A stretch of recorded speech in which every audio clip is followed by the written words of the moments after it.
Bonjour tout le monde, je m'appelle Mathieu. Tous les croyants en le Seigneur attendent son retour avec impatience. Aujourd'hui, nous allons échanger un peu sur les prophéties du Seigneur Jésus et parler de différentes interprétations du retour du Seigneur. La plupart des gens ont limité le retour du Seigneur à sa descente sur les nuées. Mais selon les propres prophéties du Seigneur Jésus figurant dans la Bible, il reviendra et prononcera des paroles en tant que Fils de l'homme. Le Seigneur a prophétisé la venue ou l'apparition du Fils de l'homme à plusieurs occasions. Et la venue du Fils de l'homme se réfère à Dieu qui apparaît et œuvre dans la chair. Seul cela est l'interprétation la plus pure et vous avez très peu de chances de l'entendre dans une église religieuse. La venue du Fils de l'homme ou son apparition est un grand mystère, dont personne ne peut avoir une connaissance sans avoir déjà accueilli son apparition et son œuvre. Dans la Bible, il y a de nombreuses prophéties sur le retour du Seigneur. Mais la plupart d'entre elles émanent des êtres humains, tels que les apôtres, ou les prophètes, ou des anges. Les gens ont tendance à citer les prophéties qui viennent des humains. Et donc, ils désirent voir le Seigneur descendre publiquement sur les nuées. Mais en réalité, le retour du Seigneur est le secret le mieux gardé. Le Seigneur Jésus a dit : « Pour ce qui est du jour et de l'heure, personne ne le sait.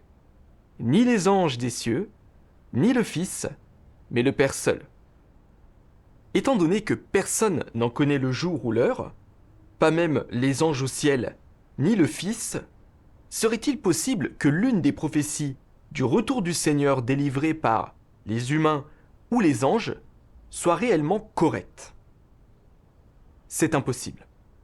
Et donc, si nous voulons accueillir le Seigneur, nous devons suivre les prophéties du Seigneur Jésus lui-même. C'est notre seul espoir d'accueillir le Seigneur. Ainsi, ceux qui attendent que le Seigneur descende publiquement sur les nuées succomberont forcément au désastre en pleurant et en grinçant des dents. Le Seigneur Jésus a dit : « Car comme l'éclair part de l'Orient et se montre jusqu'en Occident, ainsi sera l'avènement du Fils de l'homme. Car comme l'éclair resplendit et brille d'une extrémité du ciel à l'autre, ainsi sera le Fils de l'homme en son jour, mais il faut auparavant qu'il souffre beaucoup et qu'il soit rejeté par cette génération. » J'ai encore beaucoup de choses à vous dire, mais vous ne pouvez pas les porter maintenant. Quand le Consolateur sera venu, l'Esprit de vérité, il vous conduira dans toute la vérité, et il vous annoncera les choses à venir. Voici, je me tiens à la porte et je frappe.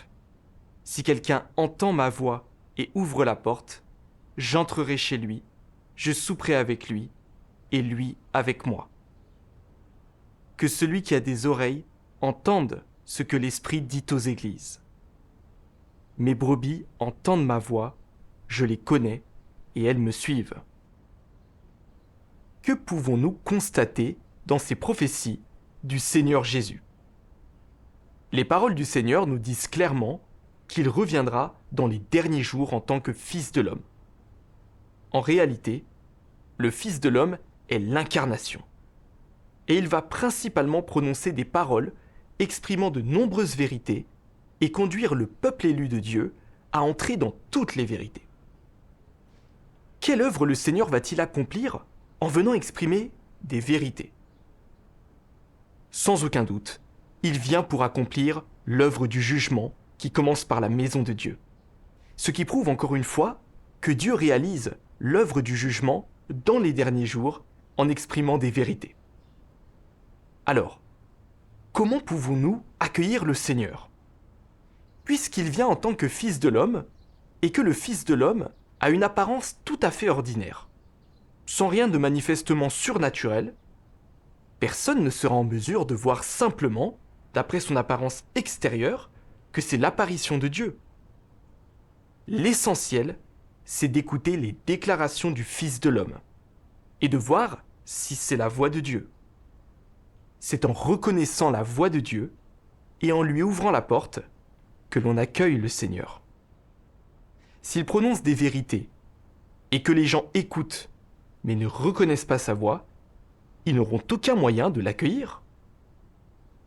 Dans le livre de l'Apocalypse, il est prophétisé à maintes reprises que celui qui a des oreilles entende ce que l'Esprit dit aux églises. C'est mentionné 7 fois au total. Ainsi, écouter la voix de Dieu est absolument essentiel pour pouvoir accueillir le Seigneur. C'est la seule manière de l'accueillir. À présent, savez-vous quelle est la clé pour accueillir le Seigneur ? Pour accueillir le Seigneur, nous devons absolument chercher à écouter la voix de Dieu. Et cette voix se réfère aux nombreuses vérités exprimées par le Seigneur revenu. Toutes les vérités dont on n'a jamais entendu parler auparavant et qui n'ont jamais été consignées dans la Bible. Les vierges sages entendent que toutes les paroles exprimées par le Fils de l'homme sont la vérité, que toutes sont la voix de Dieu, et débordant de joie, elles accueillent le Seigneur.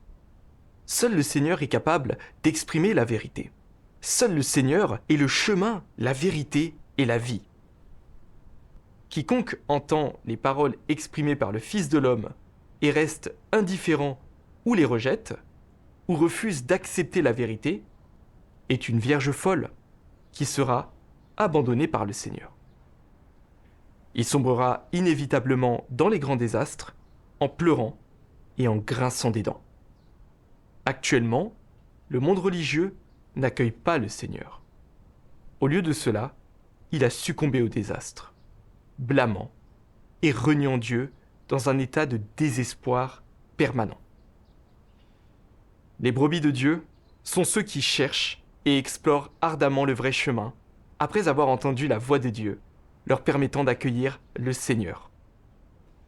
Nous devons donc être clairs. Quand le Seigneur revient dans les derniers jours, il apparaît en tant que Fils de l'homme et exprime toutes les vérités. Et la clé pour que nous puissions chercher l'apparition du Seigneur, c'est de rechercher où se trouvent toutes ces vérités exprimées par le Seigneur. De rechercher l'Église dans laquelle Dieu parle. Une fois que vous avez découvert les vérités exprimées par le Fils de l'homme, vous pouvez trouver l'apparition et l'œuvre de Dieu en suivant cette voie jusqu'à sa source.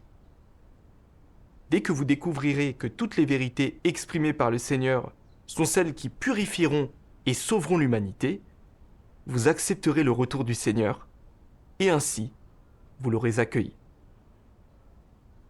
C'est la meilleure façon et la manière la plus simple d'accueillir le Seigneur. Il est inutile de rester là, à fixer bêtement le ciel, tout comme il est inutile de se tenir au sommet d'une montagne pour accueillir le Seigneur quand il descendra sur les nuées. Et encore plus inutile de passer son temps à prier ou à jeûner et prier. Il vous suffit de veiller et d'attendre, sans jamais vous reposer dans votre quête de l'écoute de la voix de Dieu. À ce stade, certains d'entre vous se demandent sans doute: comment pouvons-nous alors reconnaître que ce que nous entendons est la voix de Dieu ? En réalité, il n'est absolument pas difficile d'entendre la voix de Dieu. Le Seigneur Jésus a dit: au milieu de la nuit, on cria: voici l'époux, allez à sa rencontre. À chaque fois que vous entendez quelqu'un témoigner de l'apparition et de l'œuvre de Dieu, ou du fait qu'il a exprimé de nombreuses vérités, vous devez vous y pencher immédiatement pour voir si ces paroles prétendument exprimées par Dieu sont la vérité ou non. Si elles sont la vérité, vous devez les accepter. Car les brebis de Dieu entendent sa voix. C'est là quelque chose que Dieu a préétabli. Et ça ne dépend pas du niveau d'éducation d'une personne, de l'importance de sa connaissance de la Bible ou de l'étendue de son expérience. En tant que chrétiens, comment nous sentons-nous lorsque nous entendons les nombreuses paroles prononcées par le Seigneur Jésus. Même en l'absence d'expérience ou de compréhension des paroles du Seigneur, dès que nous les entendons, nous sentons qu'elles sont la vérité, qu'elles revêtent autorité et pouvoir. Nous percevons qu'elles sont profondes et mystérieuses, au-delà de la compréhension humaine. C'est là le rôle de l'inspiration et de l'intuition. Peu importe notre capacité à exprimer ou non clairement cela, ce sentiment est correct et suffit à montrer que si une personne a un cœur et une âme, elle peut ressentir le pouvoir et l'autorité des paroles de Dieu. Entendre la voix de Dieu est comme cela. Si nous voulons approfondir un peu plus, quelles autres caractéristiques les paroles de Dieu possèdent-elles ? Les paroles de Dieu nourrissent notre vie. Elles dévoilent des mystères, initient une nouvelle ère et achèvent l'ancienne ère. Tout comme le Seigneur Jésus a été capable d'exprimer des vérités en tout temps et en tout lieu pour guider, abreuver et nourrir les hommes, de même, le Seigneur a révélé les mystères du royaume des cieux, apporté à l'humanité le chemin de la repentance vers le royaume des cieux, initié l'ère de la grâce, achevé l'ère de la loi et accompli l'œuvre de rédemption de l'humanité. C'était quelque chose qu'aucun être humain n'était en mesure d'accomplir. N'est-il pas vrai ? Ainsi donc, de nos jours, il y a un Fils de l'homme qui prononce des paroles depuis de nombreuses années, exprimant tant de vérité. Après avoir lu ces paroles, beaucoup de gens ont eu le sentiment qu'elles étaient les déclarations du Saint-Esprit, la voix de Dieu. Et ils ont acquis la certitude que ce Fils de l'homme qui exprime des vérités était le Seigneur Jésus revenu, qu'il était Dieu Tout-Puissant dans la chair. Dieu Tout-Puissant a exprimé toutes les vérités nécessaires pour purifier et sauver l'humanité, dévoilant les mystères du plan de gestion de 6000 ans de Dieu, et accomplissant l'œuvre du jugement qui commence par la maison de Dieu. Il a initié l'ère du règne et achevé l'ère de la grâce. Souhaitez-vous tous écouter des paroles de Dieu Tout-Puissant ? Entendre la voix de Dieu ? Lisons quelques passages des déclarations de Dieu Tout-Puissant. Dieu Tout-Puissant dit : J'étais autrefois connu comme l'Éternel. J'ai aussi été appelé le Messie, et les gens m'ont déjà appelé Jésus le Sauveur, avec amour et estime. Aujourd'hui cependant, je ne suis plus l'Éternel ou Jésus que les gens ont connu dans le passé. Je suis le Dieu qui est revenu dans les derniers jours, le Dieu qui mettra fin à l'ère. Je suis le Dieu lui-même qui se lève des extrémités de la terre, rempli de tout mon tempérament et plein d'autorité, d'honneur et de gloire. Les gens ne sont jamais entrés en relation avec moi, ne m'ont jamais connu et ont toujours ignoré mon tempérament. Depuis la création du monde jusqu'à aujourd'hui, personne ne m'a vu. C'est le Dieu qui apparaît à l'homme dans les derniers jours, mais qui est caché parmi les hommes. Il vit parmi les hommes, vrai et réel, comme le soleil brûlant et la flamme vive, rempli de pouvoir et débordant d'autorité. Il n'y a pas une seule personne ou chose qui ne sera pas jugée par mes paroles, et pas une seule personne ou chose qui ne sera pas purifiée par le feu ardent. Finalement, toutes les nations seront bénies grâce à mes paroles, et aussi brisées en pièces à cause de mes paroles. De cette façon, tous les peuples au cours des derniers jours verront que je suis le Sauveur revenu, et que je suis le Dieu Tout-Puissant qui conquiert toute l'humanité. Et tous verront que j'ai déjà été le sacrifice d'expiation pour l'homme, mais que dans les derniers jours, je deviens aussi les flammes du soleil qui incinèrent toutes choses, ainsi que le soleil de justice qui révèle toutes choses. Telle est mon œuvre dans les derniers jours.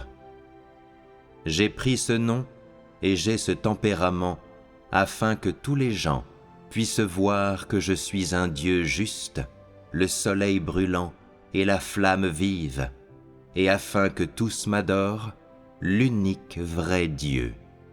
Et afin qu'ils voient ma vraie face, je ne suis pas seulement le Dieu des Israélites, et je ne suis pas seulement leur Rédempteur.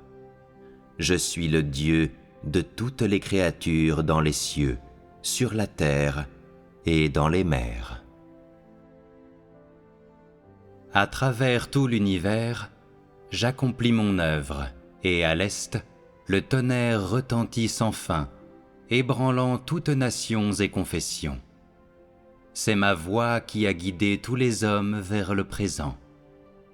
Je fais en sorte que tous les hommes soient conquis par ma voix, qu'ils tombent dans ce courant et se soumettent devant moi, car il y a longtemps que j'ai repris ma gloire et que je l'ai fait jaillir de nouveau à l'est. Qui ne désire pas voir ma gloire? Qui n'attend pas impatiemment mon retour? Qui n'a pas soif de ma réapparition? Qui ne se languit pas de ma beauté? Qui ne viendrait pas à la lumière? Qui ne contemplerait pas la richesse de Canaan? Qui ne désire pas le retour du Rédempteur? Qui n'adore pas celui qui est grand en puissance? Ma voix se diffusera sur toute la terre. Je ferai face à mes élus et leur adresserai davantage de paroles. Comme les puissants tonnerres qui ébranlent les montagnes et les rivières, j'adresse mes paroles à l'univers entier et à l'humanité. Par conséquent, les paroles de ma bouche sont devenues le trésor de l'homme, et tous les hommes chérissent mes paroles. L'éclair jaillit de l'est jusqu'à l'ouest. Mes paroles sont telles que l'homme répugne à les abandonner. En même temps, il les trouve impénétrables, mais se réjouit en elles d'autant plus. Tous les hommes sont heureux et joyeux, fêtant ma venue, comme si un enfant venait de naître. Par ma voix, je ferai venir tous les hommes devant moi. Dès lors, j'entrerai officiellement dans la race des hommes, de sorte qu'ils viendront me vénérer. Avec la gloire qui émane de moi et les paroles de ma bouche, je ferai en sorte que tous les hommes viennent devant moi et voient que l'éclair brille de l'est et que je suis aussi descendu sur le mont des Oliviers qui est à l'est. Ils verront que je suis sur terre depuis longtemps déjà, non plus comme le fils des Juifs, mais comme l'éclair oriental. Car je suis ressuscité depuis longtemps, et j'ai quitté le sein de l'humanité, puis je me suis à nouveau manifesté dans la gloire parmi les hommes. Je suis celui à qui un culte a été rendu pendant des siècles avant aujourd'hui, et je suis aussi le nourrisson délaissé par les Israélites pendant des siècles avant aujourd'hui. De plus, je suis le Dieu tout-puissant, resplendissant de gloire de l'ère présente. Que tous viennent devant mon trône et voient ma face glorieuse, entendent ma voix et contemplent mes actions. Telle est l'intégralité de ma volonté. C'est la fin et l'apogée de mon plan, ainsi que l'objet de ma gestion. Que toutes les nations me vénèrent, que toute langue me reconnaisse, que tout homme mette sa foi en moi, et que tout peuple se soumette à moi. Quand je tourne mon visage vers l'univers pour parler, toute l'humanité entend ma voix, et voit alors toutes les œuvres que j'ai réalisées dans l'univers. Ceux qui s'opposent à ma volonté, c'est-à-dire ceux qui s'opposent à moi par les actes de l'homme, tomberont sous mon châtiment. je prendrai la multitude d'étoiles dans les cieux et les renouvellerai, et grâce à moi, le soleil et la lune seront renouvelés. Les cieux ne seront plus comme ils étaient, et la myriade de choses sur la terre sera renouvelée. Tout deviendra complet par mes paroles. Les nombreuses nations de l'univers seront réparties de nouveau et remplacées par mon royaume, de sorte que les nations sur la terre disparaîtront à jamais et que toutes deviendront un royaume qui me vénère.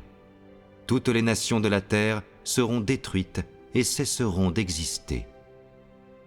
Parmi les êtres humains dans l'univers, tous ceux qui appartiennent au diable seront exterminés, et tous ceux qui adorent Satan seront ravagés par mon feu ardent. C'est-à-dire, à l'exception de ceux qui sont maintenant dans le courant, tout sera réduit en cendres. Quand je châtierai les nombreux peuples, ceux du monde religieux reviendront, à divers degrés, à mon royaume, conquis par mes œuvres, parce qu'ils auront vu l'avènement du Saint monter sur une nuée blanche. Tous les hommes seront séparés suivant leur propre espèce, et recevront des châtiments proportionnels à leurs actes. Tous ceux qui se sont dressés contre moi périront. Quant à ceux dont les actions sur terre ne m'ont pas impliqué, à cause de la manière dont ils se sont acquittés, ils continueront d'exister sur la terre sous la gouvernance de mes fils et de mon peuple.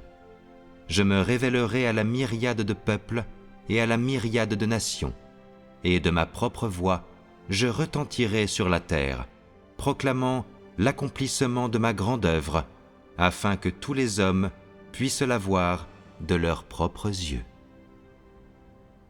Comment vous sentez-vous après avoir écouté ces paroles de Dieu Tout-Puissant ? S'agit-il là de la voix de Dieu ? Chaque phrase des paroles de Dieu Tout-Puissant revêt pouvoir et autorité, et ébranle les hommes au plus profond d'eux-mêmes. Qui, à part Dieu, pourrait s'adresser à toute l'humanité ? Qui pourrait exprimer la volonté de Dieu pour sauver l'humanité ? Qui pourrait à l'avance révéler au grand jour le plan et les arrangements de Dieu pour son œuvre dans les derniers jours, ainsi que la fin et la destination de l'humanité?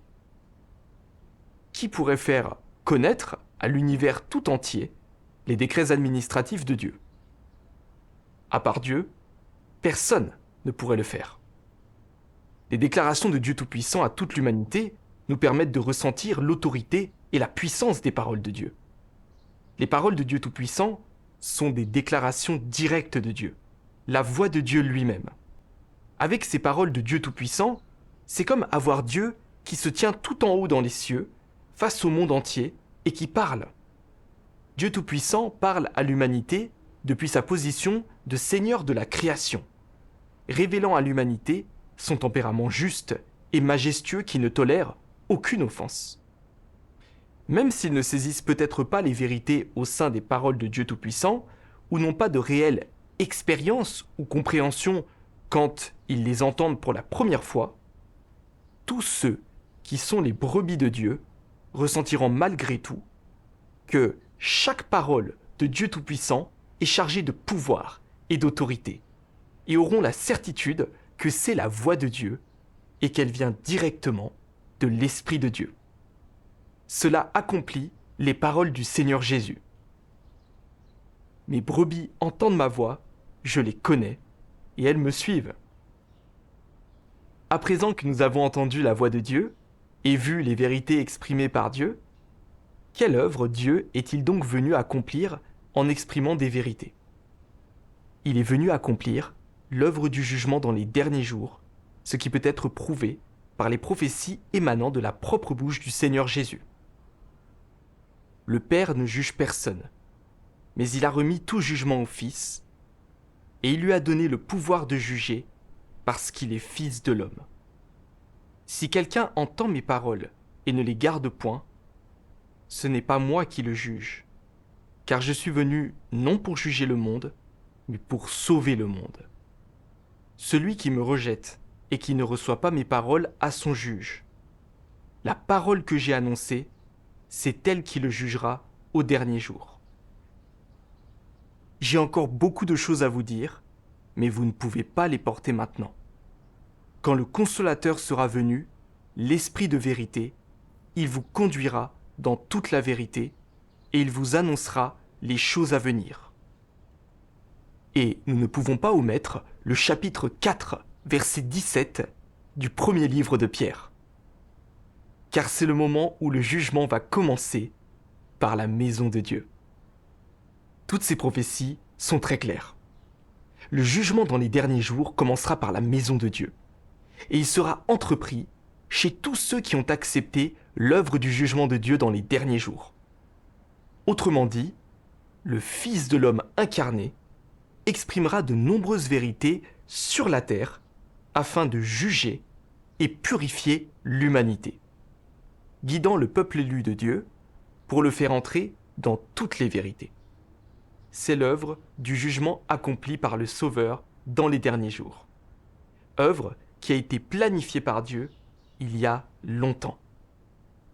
À présent, Dieu Tout-Puissant, le Fils de l'homme dans la chair, est venu il y a bien longtemps, exprimant toutes les vérités pour la purification et le salut de l'humanité, ébranlant le monde entier, ébranlant toutes les religions et tous les secteurs. Un nombre croissant de gens écoutent la voix de Dieu, cherchent et explorent le vrai chemin. Dieu Tout-Puissant n'a pas seulement révélé tous les principaux mystères du plan de gestion de 6000 ans de Dieu. Et il ne nous a pas seulement parlé des mystères de la vérité tels que les objectifs de Dieu dans sa gestion de l'humanité, comment il mène à bien les 3 étapes de son œuvre pour sauver l'humanité, les mystères des incarnations et la véritable histoire de la Bible. En plus de cela, Dieu Tout-Puissant a aussi révélé la vérité sur la manière dont l'humanité a été corrompue par Satan, et sur notre nature satanique d'opposition à Dieu, tout en nous montrant le chemin concret pour que nous rejetions nos tempéraments corrompus et soyons pleinement sauvés. Dieu Tout-Puissant a également dévoilé la fin de chaque type de personne, la véritable destination finale des gens, comment Dieu achèvera l'ère et comment le royaume de Christ apparaîtra. Chacun de ces mystères de la vérité nous a été révélé. Dieu Tout-Puissant a prononcé des millions de paroles. Et toutes ces paroles sont les vérités utilisées pour juger et purifier l'humanité. C'est l'œuvre du jugement accompli par Dieu dans les derniers jours. Cette étape de l'œuvre vise uniquement à purifier profondément et à sauver l'humanité par des paroles. Alors, comment Dieu Tout-Puissant utilise-t-il la vérité pour accomplir l'œuvre du jugement ? Voyons ce que disent ces paroles. Dieu Tout-Puissant dit : l'œuvre du jugement est l'œuvre propre de Dieu, donc elle doit naturellement être menée à bien par Dieu lui-même. Elle ne peut pas être faite par l'homme à sa place.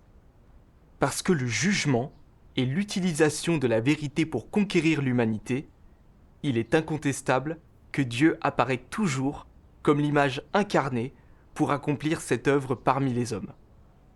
C'est-à-dire que Christ des derniers jours utilisera la vérité pour enseigner aux hommes du monde entier et leur faire connaître toutes les vérités. Telle est l'œuvre de jugement de Dieu. L'œuvre de Dieu dans l'incarnation actuelle consiste à exprimer son tempérament principalement à travers le châtiment et le jugement.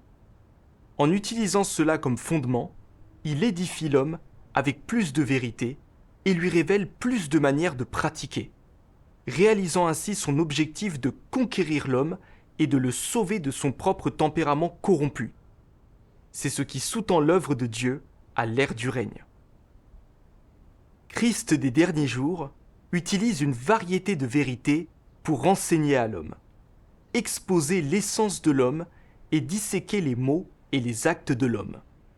Ces paroles comprennent diverses vérités telles que le devoir de l'homme, comment l'homme doit obéir à Dieu, comment l'homme doit être fidèle à Dieu, comment l'homme doit vivre une humanité normale, ainsi que la sagesse et le tempérament de Dieu, et ainsi de suite.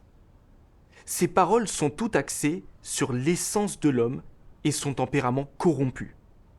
En particulier, les paroles qui exposent comment l'homme rejette Dieu sont prononcées au sujet de la manière dont l'homme est une incarnation de Satan et une force ennemie contre Dieu. En entreprenant son œuvre de jugement, Dieu ne fait pas que préciser ce qu'est la nature de l'homme par quelques mots. Il l'expose, le traite et l'émonde à long terme. Toutes ces différentes méthodes d'exposition, de traitement et d'émondage ne peuvent pas être remplacées par des mots ordinaires, mais par la vérité dont l'homme est totalement dépourvu. Seules des méthodes comme celle-ci peuvent être qualifiées de jugement. C'est seulement par un jugement de ce genre que l'homme peut être maîtrisé et entièrement convaincu au sujet de Dieu et acquérir de surcroît une vraie connaissance de Dieu. Ce que l'œuvre du jugement apporte, c'est la compréhension par l'homme du vrai visage de Dieu et la vérité sur sa propre rébellion. L'œuvre du jugement permet à l'homme de mieux comprendre la volonté de Dieu, le but de l'œuvre de Dieu et les mystères qui lui sont incompréhensibles. Cela permet également à l'homme de reconnaître et de connaître son essence corrompue et les racines de sa corruption, ainsi que de découvrir la laideur de l'homme. Ces effets sont tous causés par l'œuvre du jugement, car l'essence de cette œuvre est en fait l'œuvre d'ouverture de la vérité, du chemin et de la vie de Dieu à tous ceux qui ont foi en lui. Ce travail est l'œuvre du jugement faite par Dieu. Après avoir lu les paroles de Dieu, il paraît évident que l'œuvre du jugement de Dieu dans les derniers jours s'accomplit principalement par l'expression de la vérité.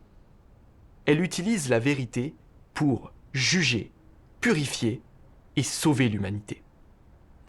Autrement dit, dans les derniers jours, Dieu purifie la corruption de l'humanité à travers son œuvre de jugement, sauvant et perfectionnant un groupe de gens, constituant un groupe avec ceux qui sont d'un seul cœur et d'un seul esprit avec Dieu. C'est le fruit du plan de gestion de 6000 ans de Dieu. Voilà sur quoi met l'accent l'œuvre du jugement des derniers jours. Voilà pourquoi le Sauveur, Dieu Tout-Puissant, exprime des vérités depuis sa venue, exposant et jugeant chaque type de tempérament corrompu que les gens possèdent. Il a également purifié et transformé nos tempéraments corrompus en nous émondant et en nous traitant, en nous testant et en nous épurant. Cela résout la cause profonde de la nature pécheresse de l'homme, nous permettant de rejeter profondément le péché, de nous libérer de l'influence de Satan et d'être capable de nous soumettre à Dieu et de l'adorer. À ce stade, certains seront peut-être un peu confus, pensant que le Seigneur Jésus a déjà racheté l'humanité. Alors pourquoi Dieu aurait-il encore besoin d'exprimer des vérités dans les derniers jours pour juger l'humanité? Parce que le Seigneur Jésus a accompli uniquement l'œuvre de la rédemption.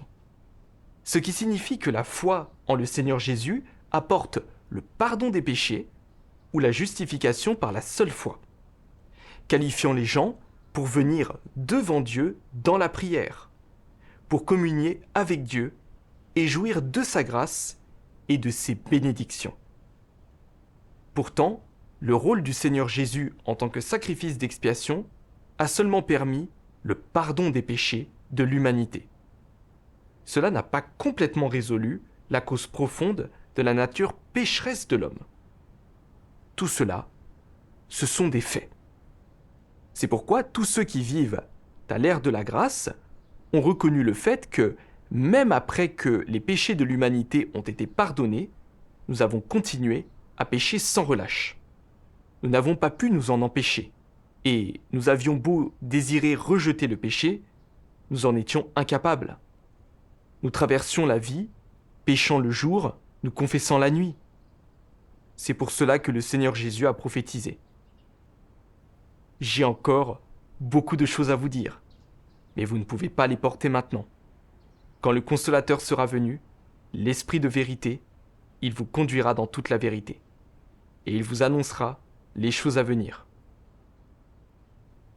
Cela se réfère à l'œuvre du jugement des derniers jours que le Seigneur accomplirait quand il reviendrait, purifiant pleinement l'homme de ses tempéraments corrompus et résolvant la racine de sa nature pécheresse. Voilà comment les gens peuvent être complètement et profondément sauvés. Autrement dit, ceux qui ne font qu'expérimenter la rédemption du Seigneur Jésus sans faire l'expérience de l'œuvre du jugement des derniers jours ne peuvent rien faire d'autre que de reconnaître quels sont leurs actes pécheurs. Ils ne peuvent pas voir la racine profonde de la nature pécheresse de l'homme.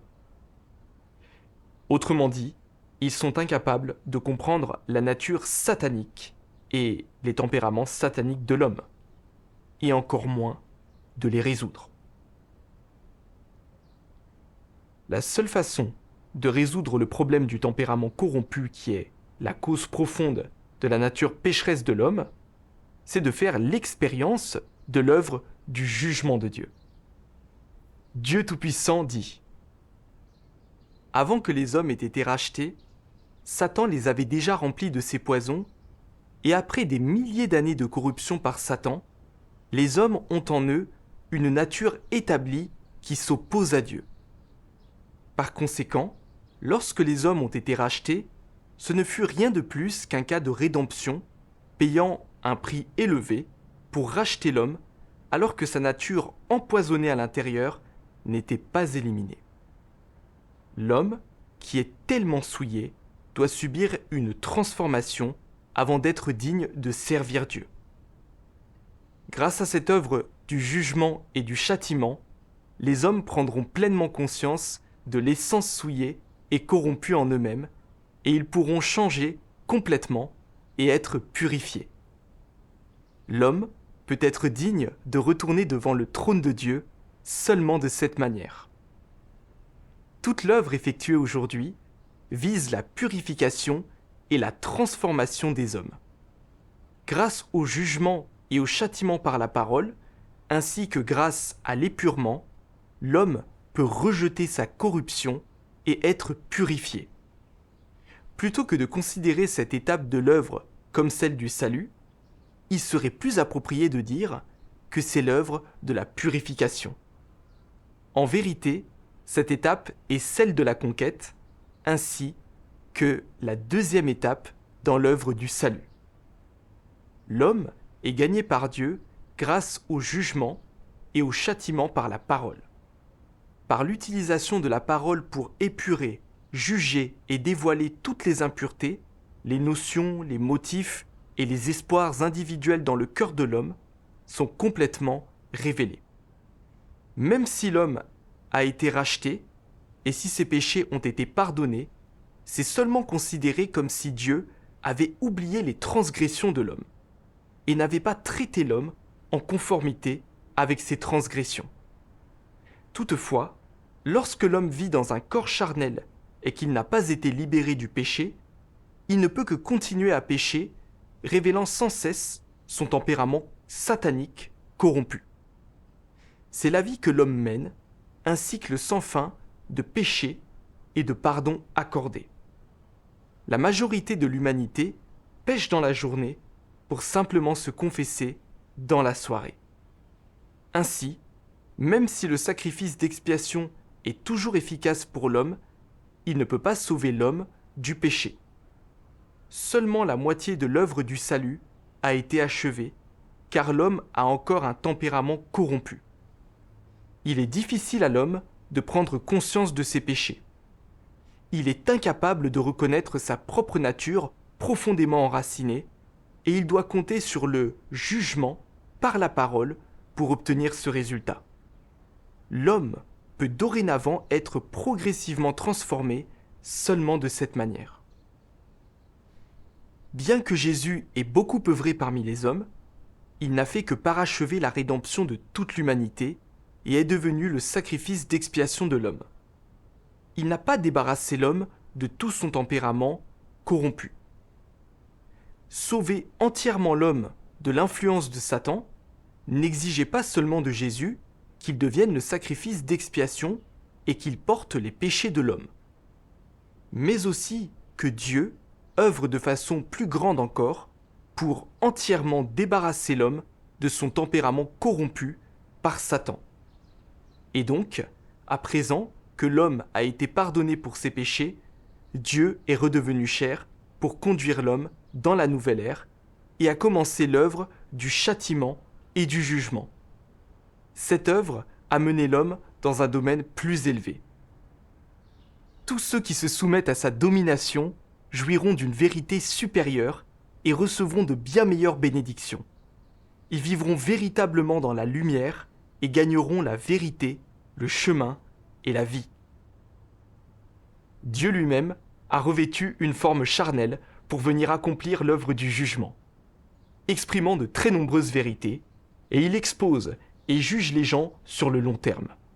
C'est le moyen pour que les gens puissent clairement voir la vérité de leur corruption et reconnaître leur propre nature et leur propre essence. À travers ce jugement, les gens verront aussi la justice et la sainteté de Dieu, et développeront ainsi de la révérence pour Dieu. C'est la seule manière pour nous de nous libérer progressivement de nos tempéraments corrompus et de vivre une véritable ressemblance humaine. On peut dire que cela ne peut se réaliser que si Dieu incarné exprime des vérités pour accomplir l'œuvre du jugement. C'est pourquoi le fait que Dieu Tout-Puissant prononce des paroles, utilisant la vérité pour faire l'œuvre du jugement, est aussi important, essentiel et significatif. Ce qui est essentiel pour savoir si un croyant peut être entièrement sauvé et avoir une bonne destination, c'est de savoir s'il est capable d'accueillir l'apparition et l'œuvre de Dieu. Ainsi, l'essentiel est de savoir si l'on est capable ou non d'entendre la voix de Dieu. Nombreux sont ceux qui croient au Seigneur durant toute leur vie, mais arrivent au crépuscule de leur vie sans jamais avoir entendu la voix de Dieu ni accueilli le Seigneur, réduisant ainsi à néant tous leurs efforts. C'est pourquoi être capable d'entendre la voix de Dieu est la clé pour déterminer si une personne peut atteindre le plein salut et gagner une bonne destination. Nombreux sont ceux qui lisent les paroles de Dieu Tout-Puissant et reconnaissent qu'elles sont la vérité, mais demeurent incapables de reconnaître que Dieu Tout-Puissant est le Seigneur Jésus revenu. C'est vraiment une honte, et c'est le résultat de la stupidité et de l'aveuglement de l'homme. Ceux qui ne connaissent pas le Seigneur sont voués à sombrer dans les désastres en pleurant et en grinçant des dents. Pour terminer, lisons un passage des paroles de Dieu Tout-Puissant. Dieu Tout-Puissant dit : à l'ère du règne, Dieu utilise des paroles pour inaugurer l'ère nouvelle, pour changer ses moyens d'œuvrer et pour faire l'œuvre de l'ère entière. Tel est le principe selon lequel Dieu œuvre à l'ère de la parole. Il est devenu chair pour parler selon des perspectives différentes, afin que l'homme puisse vraiment voir Dieu qui est la parole qui apparaît dans la chair, et contempler sa sagesse et sa merveille.